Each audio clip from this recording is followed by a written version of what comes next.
An invitation to a reunion cleverly disguised as a random date selection, ignoring Jessica's schedule.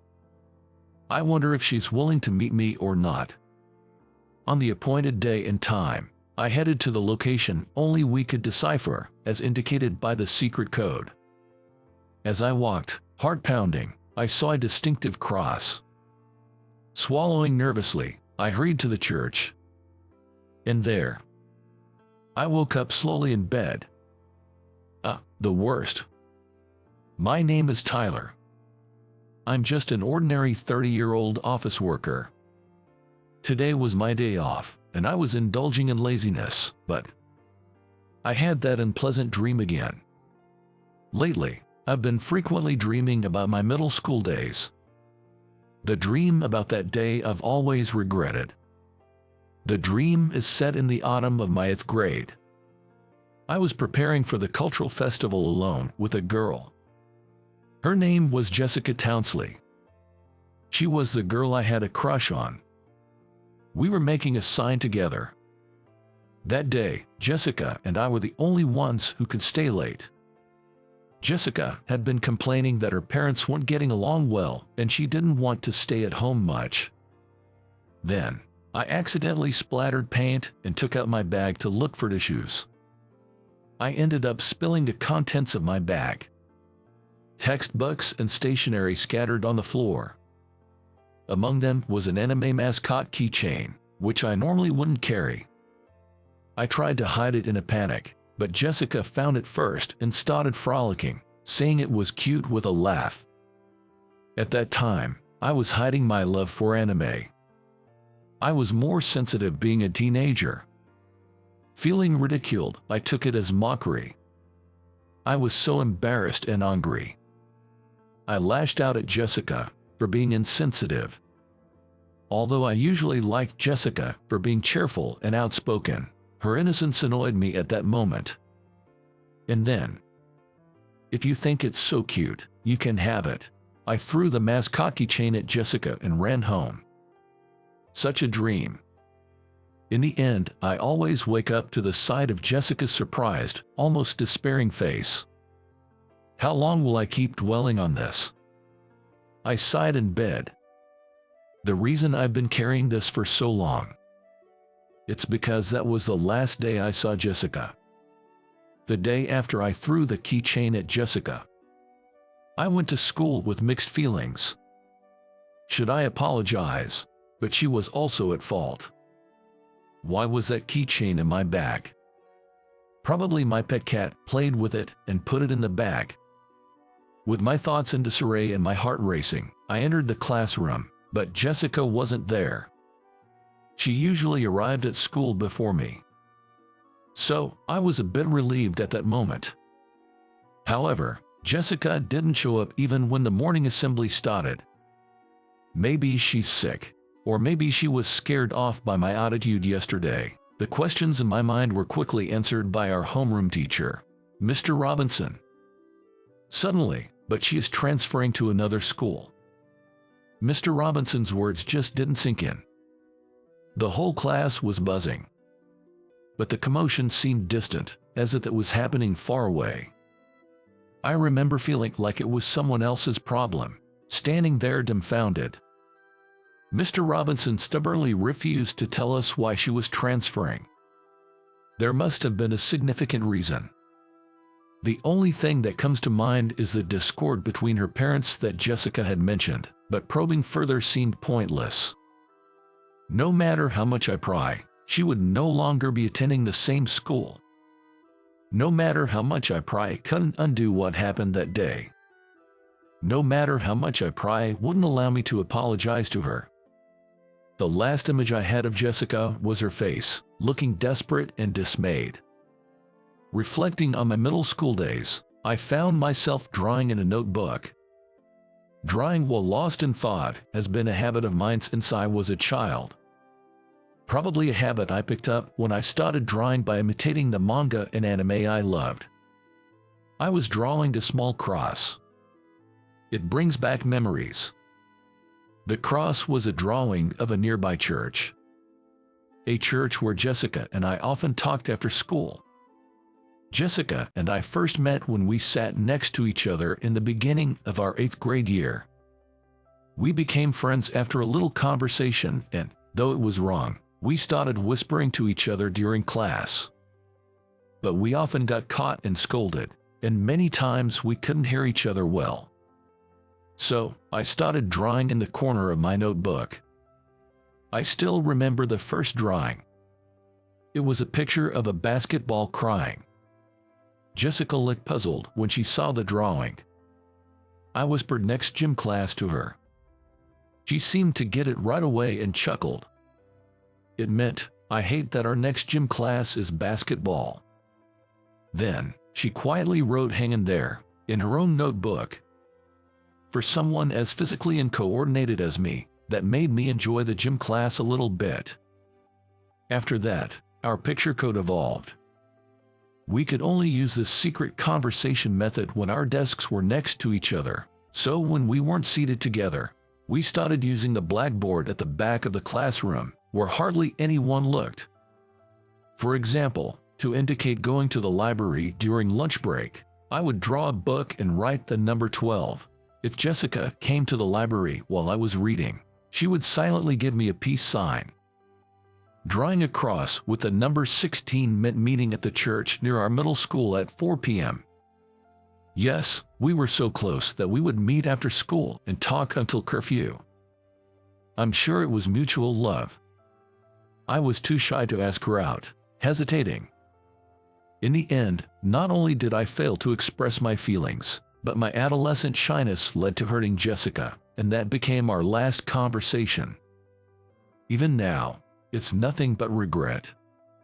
Since then, I've been dwelling on those feelings, sometimes dreaming about them, and spending the morning in agony in bed after such dreams. What snapped me out of my daze was the ringtone of my phone. The caller was Alex. He was my best friend from the middle school days I was just reminiscing about. We went to the same high school and still keep in touch frequently. Hello, Alex, it's been a while. As I answered the phone, Alex sounded cheerful too. Hey, long time no see. But then he fell silent. Did he call because he needed something? What's up? Is something going on? Want to grab a drink after such a long time? When I asked, I could hear Alex's desperate voice. Please, Tyler, I need your help. As I frowned, Alex began to explain. Actually, I ran into Mr. Robinson at a bar last week. I felt a slight jolt of surprise. Mr. Robinson was our homeroom teacher during my 7th and 8th grade. In our middle school, there were no class changes between 7th and 8th grade. The idea was to closely observe the students in 7th grade and prepare thoroughly for the high school entrance exams. Meaning, Mr. Robinson was also Jessica's homeroom teacher when she suddenly transferred. Mr. Robinson, that brings back memories. Though I had just been reminiscing about him. I hadn't seen him in person for a long time. Mr. Robinson was so drunk, he suggested we have a reunion. I thought he was just babbling because he was drunk, but then the day before yesterday, he contacted me, handed over a list and everything, all excited about it. I couldn't say no. Tyler, could you help me organize it? I couldn't refuse a request from my best friend. Sure, but I'm not familiar with venues or anything. I've never even been to a reunion, so I don't know much about it. Alex hasn't done it either. I don't know much either. That's why I need your help.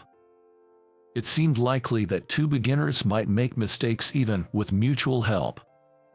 But with the internet and all its resources nowadays, we should be able to figure out the steps.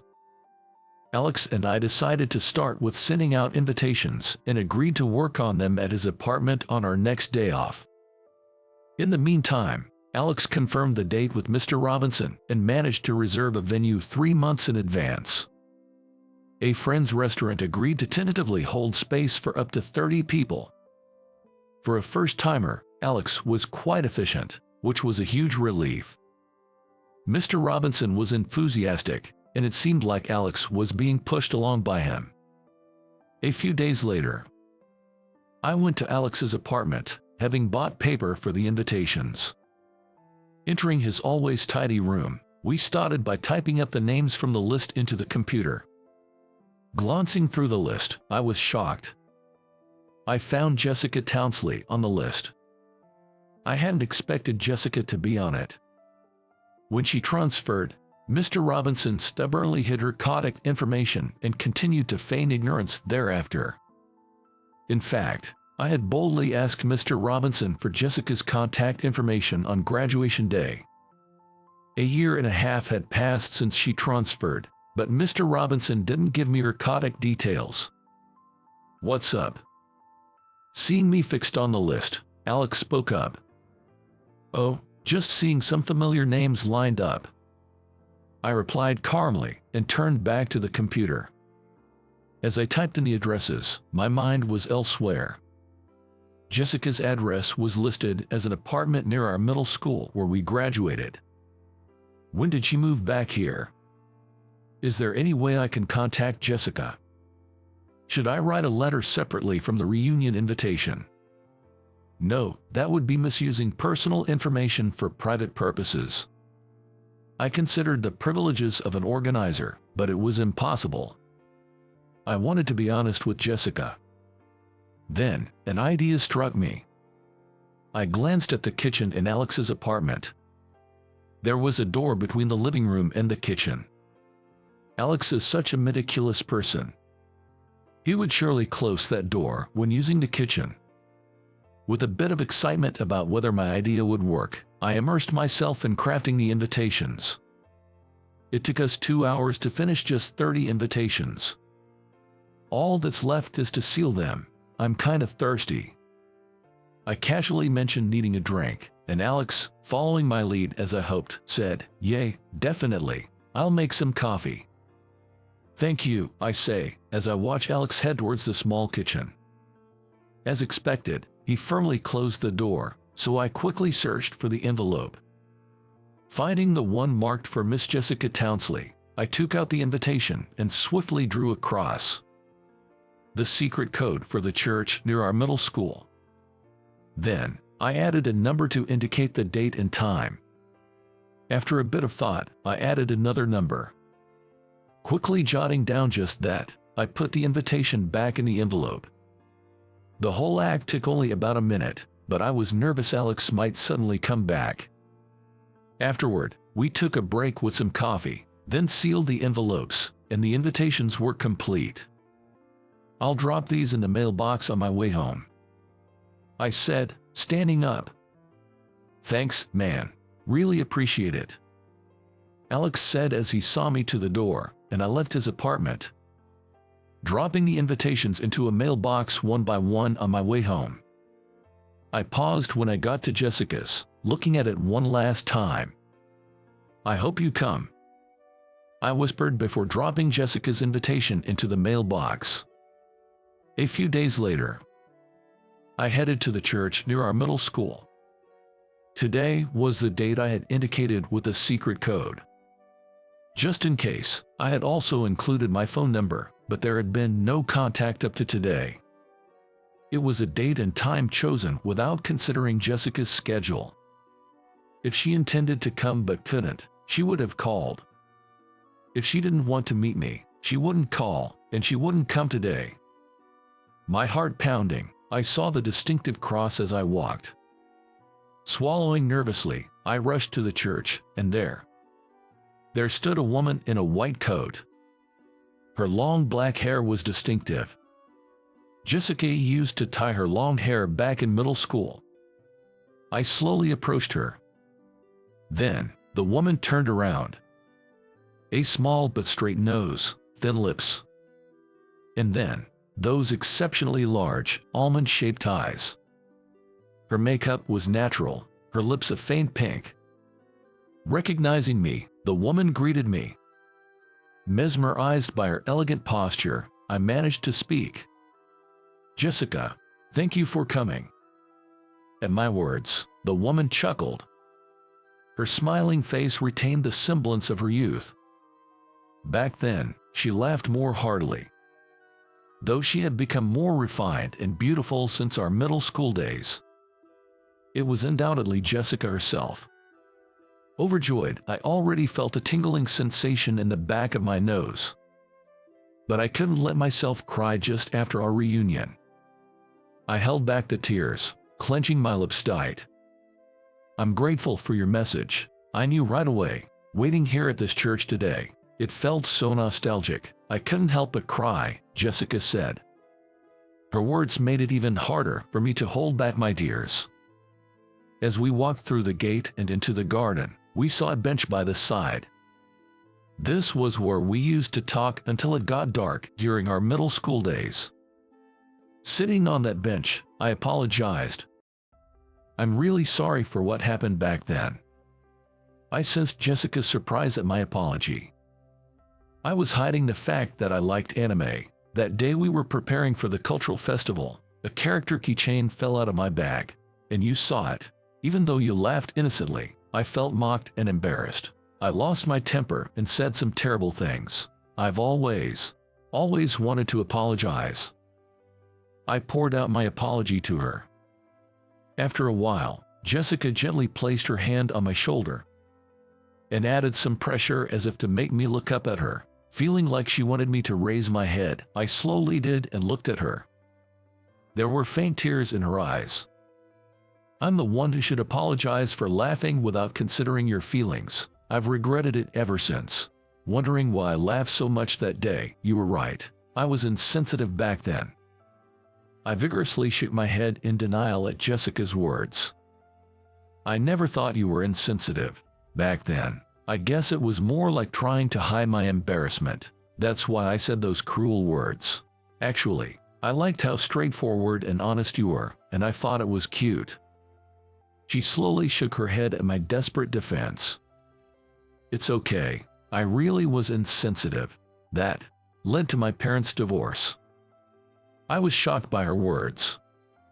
I knew from Jessica that her parents didn't get along well. She said staying late for the festival preparations and talking with me at the church was a good excuse not to go home. "The day I hurt you, when I got home, my mom suddenly said, 'We're running away now.' She wouldn't tell me why, just that there's no time. It was on a night my dad was on night shift." When Jessica realized that running away meant moving, she panicked and insisted on at least saying goodbye to one person. "I had a fight with someone.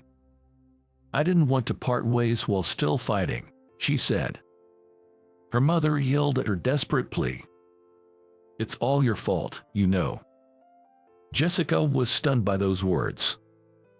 Her father's recent irritability seemed to be blamed on her outspokenness. But it was typical complaints of a teenage girl. Wanting to shower before her dad or wanting her laundry done separately. However, her father, stressed from work, couldn't overlook these as just teenage rebellion. Unable to complain directly to his daughter, his anger was directed at Jessica's mother.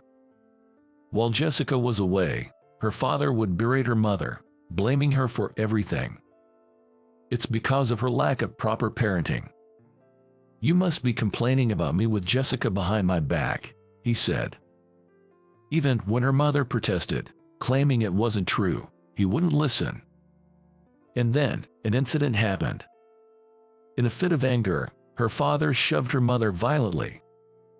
The tremendous shock and the constant verbal abuse made her mother fear for her life. As soon as her father left for his night shift, her mother packed the essentials and waited for Jessica to come home. Then, they fled to a shelter as soon as Jessica returned. Jessica was crying as she told the story.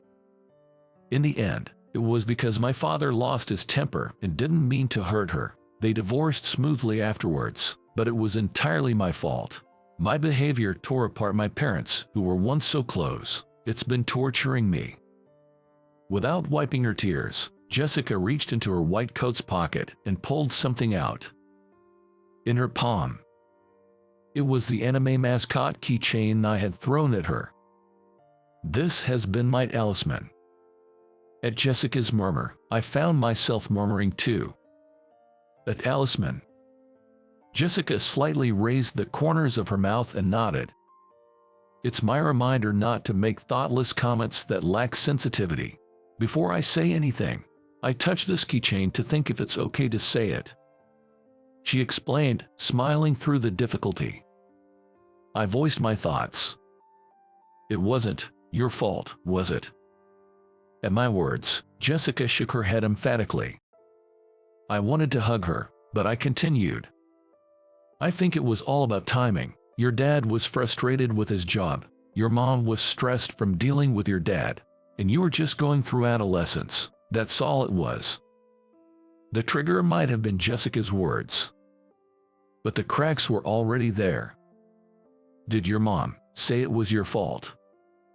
I asked. Jessica shook her head again. No, things hadn't been going well for a while. She said it was her fault that time because she was in a hurry, and I wasn't listening. But that was to spare me from feeling guilty. I cut her off. You're overthinking it. To divorce over a teenage daughter's words, and to me, those words seem trivial. I punched holes in the wall during my rebellious phase and said a lot worse. My parents and I fought. But now we just laugh about how intense my rebellious phase was. The holes in the wall, though, I'll never hear the end of it. At my words, Jessica managed a slight laugh, though her tears didn't stop. I gently hugged her. She tensed for a moment but then relaxed. It must have been hard. All this time. We parted after a fight. I was shocked to suddenly be separated, but now I understand. I wish I could have been there for you during those tough times. Whispering in her ear, Jessica faintly nodded. Hey, back then, in middle school, we were in love, right? I ventured. Jessica nodded again. I kept thinking there was no rush. We were close enough to hang out after school and talk for hours. But after we couldn't meet anymore, I regretted not saying anything sooner. My heart rate quickened. Jessica must have felt it too. So, now that we've met again, I want to say it. I've liked you since then and never forgot about you. Will you go out with me? I wished I had prepared something more romantic to say. Despite my resolve to ask her out if we met, my straightforward proposal made Jessica blush. I've liked you too. I couldn't forget, she murmured while clinging to me. Relief washed over me. I'm so glad. We parted after a fight. All I could remember was your face looking desperate. Even now, I thought maybe you were married or had a boyfriend. I decided to ask you out to settle my feelings, no matter your situation. But I hoped it would work out. I relaxed into Jessica's embrace. She held me firmly. When I received the invitation to the reunion, my heart skipped a beat. I thought I might see you at the reunion, but I was surprised when I saw the contents. That nostalgic drawing of a cross, it was from you. It made me happy to know that you hadn't forgotten about me. Feeling her breath so close. Incredibly comforting. I held back from calling. I wanted to see you. These past few days felt so long. Those days had also felt incredibly long for me. I wanted to meet the next day, but the date was 2 weeks away. Jessica stepped back, smiling at me. Well, you must have had plans. I didn't even know if you'd be free. I thought about setting it a month later. My flustered response made Jessica laugh. I'd have died up if I waited another 2 weeks. I found her phrasing endearing. We caught up on each other's lives for a while. After her parents' divorce settled down, Jessica's mom had contacted Mr. Robinson and informed him of their current whereabouts. Jessica and her mother were just beginning to tread a new path, but in order to prevent any confusion, Mr. Robinson decided not to share their contact information with anyone after all. Once they sought refuge in a shelter, it made sense that he became more cautious. As for me, I wish he had secretly shared their contact info when I gathered the courage to ask for it at the graduation ceremony. When Jessica moved out of the shelter to live with her mother, she pondered writing me a letter, but felt it was an atmosphere she couldn't possibly discuss with her mom. She said she hadn't been in touch with her father at all. Seeing Jessica's lonely expression, I couldn't help but speak up. Maybe you should try writing him a letter. Jessica tilted her head slightly. I feel like there's still some unresolved tension between you and your parents, and maybe it's better to clear that up. Hearing this, Jessica looked down hesitantly. But I'm scared of what if my dad still harbors resentment towards me. I don't think that would be the case, but I reassured her by saying, if that happens, I'll be here to fully support you. You can always cry on my shoulder. At that, Jessica smiled. Okay, I'll try writing it. I'll check with my mom, and I'll make sure to have a proper talk with her too. Despite her tear-streaked eyes being red, Jessica's smile was very optimistic. Years later. Now, I'm standing at the altar of a chapel, smiling as I watch Jessica slowly walk down the aisle towards me. Walking beside Jessica is her father, from whom she had been estranged. After reuniting with me at a church, she had a proper conversation with her mother. Her mother cried upon realizing that Jessica still believed the divorce was her fault. She regretted that her thoughtless remarks had caused Jessica pain over the years. It seems like making careless remarks was something I inherited from my mom, Jessica said, sticking her tongue out playfully. I wish she would also stop making gestures that take me pounding. Jessica's parents had started to drift apart when her father's job became more demanding. Her father was busy with shift work, and although Jessica didn't realize it, the only topic between her parents had become about Jessica and school events. Then, a comment from teenage Jessica led to a dispute. When Jessica sent a letter, her father responded with 5 full A4 pages of apologies. With permission, I read it and ultimately felt a deep respect for Jessica's father for honestly admitting that everything was his fault. Meeting him to ask for Jessica's hand in marriage was challenging though. He made sure to thoroughly confirm whether I could truly make her happy. Now, Jessica's parents are slowly starting to communicate again. It's partly because of the wedding, but I sense a good atmosphere between them. I'm not trying to meddle, but maybe it's a good idea to organize a dinner with my parents and her parents once a year. With these thoughts, I smile as I welcome Jessica and her father, who are slowly approaching. When Jessica reaches me, she places her hand on my arm. Her father, with tears in his eyes, gives me a firm handshake. His eyes say, "Please take care of my daughter." I nod emphatically, and as the father smiles and sheds a tear. Jessica and I are united after many years. Gradually, the relationship between Jessica and her parents is improving. Like creating a scarf that had been undone. I hope that my addition to this will create a scarf with a beautiful array of colors. Looking straight at the officiating priest, I vow to make Jessica utterly happy.